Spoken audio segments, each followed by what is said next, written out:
de la régie enfin leneen itam mooy li nga xam ne que moo di justement Farba Ngom sànq yaa ngi ko doon brossé mobiliser leen lu daal di toll si 1 milliard ak lu daal di toftal suñu ay koppar pour daal di koy li nga xam ne que moo di taxawu donc pour la libération de Farba Ngom, libération provisoire. La diaspora mobilise plus d'1 milliard de nos francs. Le comité de résistance populaire a collecté 1 milliard 606 millions pour compléter la caution exigée à Farba Ngom.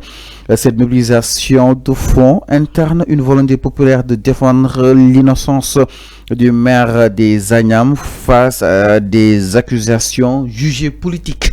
Alors jàpp ne nag accusation yu ni mel politique rek moo daal nekk si ginnaaw moo doon daal di mobiliser daal toll si benn milliard ak juróom-benn fukki millions ak juróom-benn alors enfin tout d'abord yëf yi sori na trop de.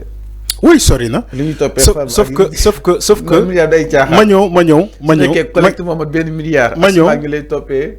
ma ñëw sauf que du benn. xam nga ñii ils sont dans la politique alors que ñii c'est une affaire strictement judiciaire, c'est de la justice. Pourquoi vous beaucoup séparer? Non. Xam nga yow bo mobiliser des fonds, c'est tout à fait normal. Ñu jappalé ko parce que sen xarit la. Ceux qui sont dans la diaspora, ñu jappalé Farba, cotiser de l'argent, les commerçants ay djegeñalem ñu cotiser, c'est tout à fait normal. Lolu lu normal la. Mais quand ils cotisent et que tu parles que cette affaire là c'est une affaire politique, moi que yow yaay def politique mais justice politique. Tu es d'accord avec moi? C'est bel et beau, hein? C'est bien beau. Justice di def. C'est ce que j'ai dit. Même temps Ousmane. C'est bien beau de cotiser de l'argent pour jàppale Farba. C'est bien beau. C'est dans l'ordre normal des choses que yen ngeen def ko pour jàppale sen nit Farba. Mais ngir Yalla ne nous parle pas d'une affaire de politique. La CENTIF bi def rapport bi, la CENTIF n'est pas politique. Nañu waxante deug. Le pôle financier judiciaire, c'est pas un pôle politique. Nañu waxante deug. Bayi len tiaxan. Mën nga cotiser pour jàppale Farba, mais ne nous parle pas ngir Yalla de la politique. L'affaire là est loin d'être une affaire politique. Nañu waxante deug. Parce qu'il n'est pas le seul à être arrêté pour ces mêmes délits. Farba n'est pas le seul. Tahirou Sarr, qui n'est pas un politique. Pourquoi, si on Tahirou Sarr, on ne parle pas de la politique?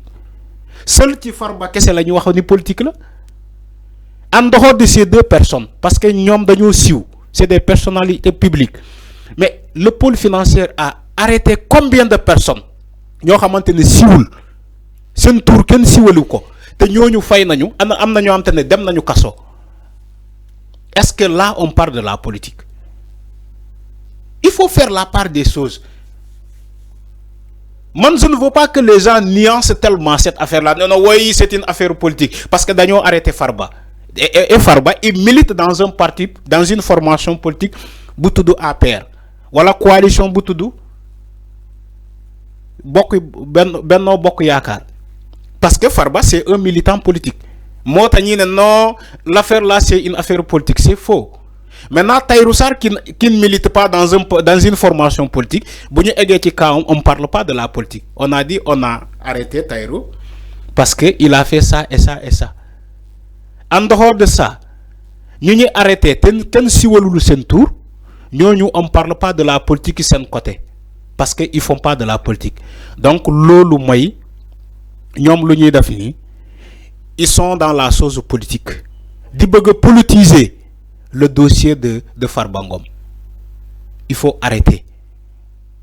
On ne peut pas passer tout notre temps dans ce pays à parler de politique. Dossier les gens ne parlent que de la politique. Tous les dossiers ne sont pas politiques. Il faut arrêter quand même. Les gens doivent arrêter. Dossier non, c'est de la politique. Les ban dossier la ñuy yëkëti fi Sénégal et qu'on parle pas de politique. Yo fallu tu me parles way amona fi ci Ousmane Sonko. Tu vois, tu compares des choses qui sont même pas comparables. Yo Ousmane Sonko, est-ce que dañ ko top ci escroquerie wala détournement? Ousmane Sonko buñ ko topé won ci escroquerie wala les 15 ans qu'il a fait à impôts et domaines. Buñ ko topé won ci escroquerie wala détournement kenn du ko jàppale kenn du jàppale Ousmane Sonko mais toppewuñu ko ci escroquerie wala ci détournement moom sax Ousmane Sonko taxaw na devant tous les Sénégalais ne leen yéen wax le régime de Macky Sall allez fouiller partout boo leen gisee dërëm bu ma jël ngeen tëj ma mais pendant 12 ans de règne de Macky Sall ils ont cherché ils ont fouillé partout ils ont jamais trouvé Ousmane Sonko ni que dafa sàcc dafay accaparer ay suuf même si y a des gens qui ont tenté même de détourner le débat di naan woy Ousmane Sonko am na ñaari kër fee am na ñetti kër fee am na terrain fële am na terrain fële ils l'ont jamais prouvé ils l'ont jamais prouvé. Karim nee na na génnee patrimoine mais loolu laay wax ni léegi tey na génnee patrimoine am léegi tey li ñu toppee Farba Ngom c'est loin de la politique parce que dañ ko rapport moo ko épinglé directement ci ay escroquerie sur le denier public ay création de société écran beneen dossier bi ñu toppee ko complice ci fa ci Tahirou Sarr il est complice léegi wax leen ma dossier bi lan la am à voir avec la politique lan la laalee ci politique nañu may ñi ñuy jàmm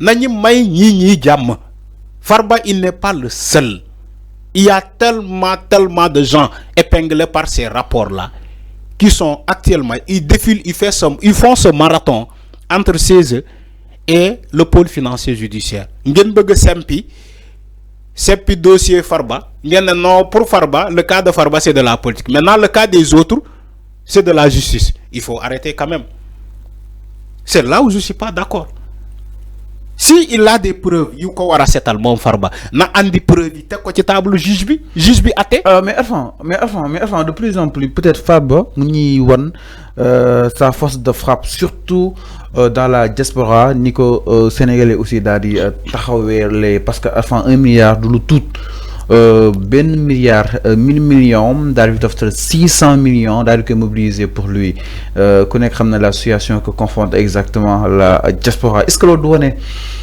du gën a wane li nga xam ne que moo di sa grandeur. oui aussi taxawaayam sur le politique concrètement. aujourd'hui au-delà si xaalis bi nga njàngat sur la forme te nga bañ a dugg ci fond bi sur la justice. man dugguma ci fond. alors vous acceptez aujourd'hui que cette diaspora là qui est des Sénégalais ay fils ay doomu Sénégal ñu nekk ci diaspora vous acceptez aujourd'hui qu'ils cotisent de l'argent pour soutenir Farba et que vous l'avez refusé ci Kopar Express avec Pastef aujourd'hui vous l'acceptez pour Farba mais hier vous l'avez refusé ba ngeen ne ay fonds yooyu ay fonds terroristes la tey comme Farba vous l'acceptez ni que diaspora moo cotisé à valeur de 1 milliard pour soutenir ko voilà lii mooy Sénégal li nga doon bañ dem ba ñeneen ñi tey nga nangul Farba nga nangul ko Farba pourquoi aujourd'hui on parle pas de ces fonds là que la diaspora a cotisé pour dimbali Farba pourquoi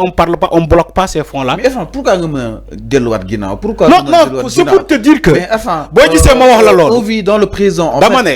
Fallou on vit dans le présent. je réitère la question lan mooy. enfin je réitère la question. est-ce que li du wane doole gi nga xam ni tam Farba am na ko sal politique taxawaayam ba waral ñu mobiliser tant de sommes d'argent concrètement afin. Fallou. il ne soit pas être un illustre quand même. enfin il faut l'analyser directement. Fallou. je ne suis pas comme toi. allez-y. moi je ne suis pas comme toi. Fallou. nos consorts du jugement. le passé. Le passé. Tout ce qui vit dans cette terre ne peut ignorer le passé. C'est le passé qui crée le présent. Le présent projette le futur. Est-ce que doit faire tout Macky Sall? Damane, Fallou, soyons sérieux. Tu dois être sérieux. Fallou, Fate Hadjoufi. Damane, pourquoi nous donne nangu, nous donne bagnal, nye, parce que diaspora mo donne cotiser pour diapale sen parti politique. Ngenne non, Antoine Diom warna bloquer ces fonds là. Parce que Pastef ñi ñuy cotiser ci diaspora bi di dundal sen parti ñooñu ay terroristes lañu vous l'avez dit mu jaral leen gën tëj waa jooju defaroon Kopar Express nu mu tudd Hannibal Djim du dañ ko yóbboon kaso parce que moom moo géré woon cagnotte bi tey cette même diaspora les souteneurs de Farba qui sont dans la diaspora ils cotisent pour jàppale Farba vous l'acceptez après tu me dis que man waruma interroger le passé. Est-ce que tu es sérieux toi? Tu n'es pas sérieux. Alors, vous faites que la valeur de 1 milliard la monnaie, cette force de frappe, est-ce que c'est une force de frappe? Les autres ont mobilisé plus de 1 milliard. Toi, déjà 1 milliard, tu me dis force de frappe. Quel mobilisé 1 mais milliard? parce que vous cotisez sur le cas de Ousmane Sonko. C'est plus de 30 milliards. 30 milliards. Ils ont dépassé ça. Tu me dis que 1 milliard. Nous avons déposé plus de 1 milliard. Nous bloquons ces fonds. Enfin, je te laisse le soin. Alors, Légui, quand tu me parles d'une force de frappe, est-ce que le fait de cotiser, c'est une force de frappe? Est-ce que le fait de cotiser, c'est une force de frappe? Sur le plan électoral, sur le point. Non. Tous ceux qui cotisent ne votent pas. Fallo, toi aussi. Arrête ce que tu dis. Que madame, si légitimité n'est plus. Fallo, yow fo nek. Avant. Man dama lay corriger ci yow li ngay wax. Duma ci yag parce que tellement. parce que xam nga fofu la lay tejé yow. Te do to amati li ngay wax. Dafa né le fait de cotiser même su nekkee benn franc la sax. dama ne Farba am na légitimité. Si waaw may ma rek je parle dans dinañ déggoo c'est un franc la sax. waaw jarul xeeb parce que. may ma rek dinañ déggoo man dégguma ko fenn. jarul ngay justifier rek 30 milliards yi boobu nga leeral ko nag. waaw ma ñëw diaspora bi fu mu mobiliser 30 milliards pour passer. dama ñëw jarul ngay xuloo. ma ñëw may ma. Fallu fu ma la téye moo métti moo tax ngay ruubee débat bi jarul ngay ruubee débat li yow kuulal rek man dinaa la fekk ci li nga wax ma corriger la ci ba pare ñu jàll ci leneen dama ne quand il me dit que la diaspora qui a cotisé 1 milliard pour soutenir Farba c'est une force de frappe ma ne la déedéet c'est pas une force de frappe il y a des gens qui ont cotisé 30 milliards dama ne d'accord il y a des gens qui ont cotisé ils sont pas des militants est-ce que yaa ngi dégg wax ji. Il y a des gens qui ont cotisé, ils ne sont pas des militants. Hamounyo Safarba. Ils sont dans la diaspora. Hamo Sénégalais. Lolu dafa bokk ci mom. À 400 millions. Enfin, je pense que c'est autour de 400 millions. Voilà. D'accord, 400 millions. D'accord. Il n'y a pas de problème. Il n'y a pas de problème. Moi, je parle dans l'ensemble. Alors, il n'y a pas de problème. Même si on a 1 million, il n'y a pas de problème. On passe bien. Alors, Lolu. So mané 1 milliard, c'est une force de frappe. Il y a des gens qui ont cotisé et qui ne sont pas militants. Amana ñeneen ni ay sympathisants amana ñeneen ni dañ leen fekk ci seen bërëb bu ñuy liggéeyee ñu ne leen dañu am cagnotte comme gars yi ni ñuy romb bu ñuy majal ñu ne la sandil fii pour addiya lii pour addiya lii pour addiya ñeneen ñi cotiser loolu c'est fort possible. loolu joxewul milliard lii ñi ko joxe mooy ñu cotiser xaalis bu mais c'est ce que j'ai dit. Alors ñu ñëw si mais cotisation bi du benn nit moo ko joxe. c'est clair enfin ñu ñëw si benn ponk sans plus tarder. c'est ay nit ñu bëri ñoo ko joxee.